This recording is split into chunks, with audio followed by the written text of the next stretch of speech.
Assalamualaikum warahmatullahi wabarakatuh. Selamat berjumpa kembali dalam pembelajaran Sistem Bisnis Indonesia dengan submateri penanaman modal asing atau PMA. Penanaman modal asing adalah kegiatan menanam modal untuk melakukan usaha di wilayah negara Republik Indonesia yang dilakukan oleh penanam modal asing, baik yang menggunakan modal asing sepenuhnya maupun yang berpatungan dengan penanam modal dalam negeri.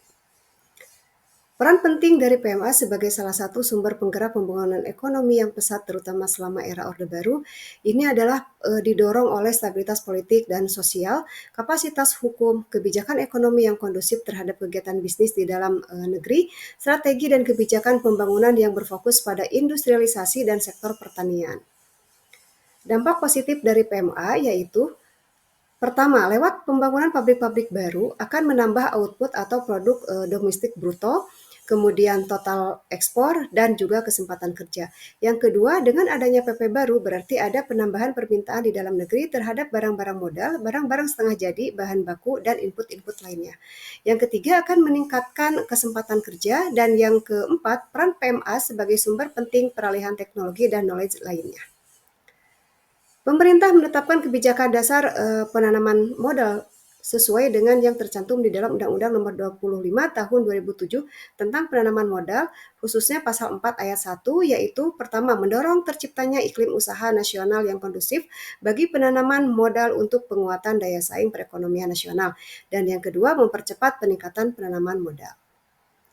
Perlakuan pemerintah terhadap penanaman modal, yang pertama, memberi perlakuan yang sama bagi penanam modal dalam negeri dan penanam modal asing dengan tetap memperhatikan kepentingan nasional. Yang kedua, menjamin kepastian hukum, kepastian berusaha, dan keamanan berusaha bagi penanam modal sejak proses pengurusan perizinan sampai dengan berakhirnya kegiatan.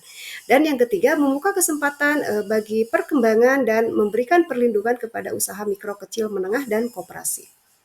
Ketentuan PMA, di mana penanaman modal asing wajib dalam bentuk perseroan terbatas berdasarkan hukum di Indonesia. Yang kedua, berkedudukan di wilayah negara Republik Indonesia kecuali ditentukan lain oleh undang-undang. Dan yang ketiga, hanya melakukan kegiatan usaha pada usaha besar. Tidak diperbolehkan melakukan kegiatan usaha pada usaha makro, kecil, dan menengah. Fasilitas untuk PMA bisa teman-teman baca, silakan di sini ada 6. Di mana fasilitas tersebut tidak berlaku bagi PMA yang tidak berbentuk perseroan terbatas. Dan fasilitas lainnya bagi PMA juga ada 5, silahkan teman-teman bisa baca.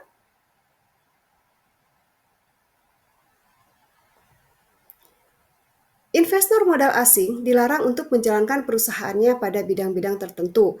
Ini yang sesuai dengan pasal 6 Undang-Undang PMA 1967, seperti pelabuhan, produksi, transmisi, dan distribusi listrik, telekomunikasi, pelajaran, dan lainnya.